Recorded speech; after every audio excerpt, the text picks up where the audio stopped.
இயேசுனுடைய வார்த்தையை கவனிக்கணும். வாக்கு கொடுத்து மாற அவர் மனுப்புத்திரன் அல்ல. ஆமே. வாக்கு கொடுத்து மாற நம்ம அரசியல் தலைவரும் அவர் அல்ல. வருகிற நாட்களில் வாக்குறுதிகளை கொடுக்க வராங்க. மனிதர்கள் வாக்கு கொடுத்து வாக்க மறந்துடுவாங்க. ஆனால் ஜீவனுள்ள தேவனாகிய கர்த்தர் வாக்கு கொடுத்து மாறாதவராயிருக்கிறார். ஹல்லேலூயா, ஹல்லேலூயா. இங்கே நானே உயிர்த்தெழுதலும் ஜீவனுமாய் இருக்கிறேன், என்னை விசுவாசிக்கிறவன் மரித்தாலும் பிழைப்பான் என்று கர்த்தராகிய இயேசுவானவர் வாக்குரைத்திருக்கிறார்.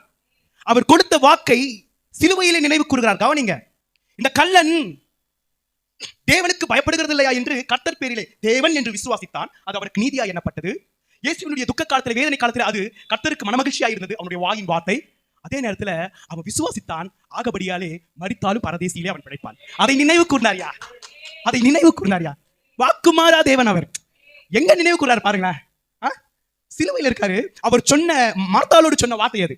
மார்த்தாளோடு சொன்ன வார்த்தை, என்னை நானே ஜீவனும் உயிர்த்தெழுதலுமா இருக்கிறேன், யாவன் என்னை விசுவாசிக்கிறானோ அவன் மரித்தாலும் பிழைப்பான். வா.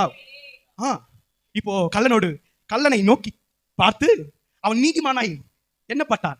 அவன் விசுவாசத்தை கண்டு அவனுக்குள்ள இருக்கும் நீதியை கர்த்தர் பார்த்து அவனை நோக்கி, இன்றைக்கு நீ என்னோடு கூட பரதேசியில் இருப்பாய் என்று மெய்யாகவே சொல்லுகிறேன் சொன்னார்.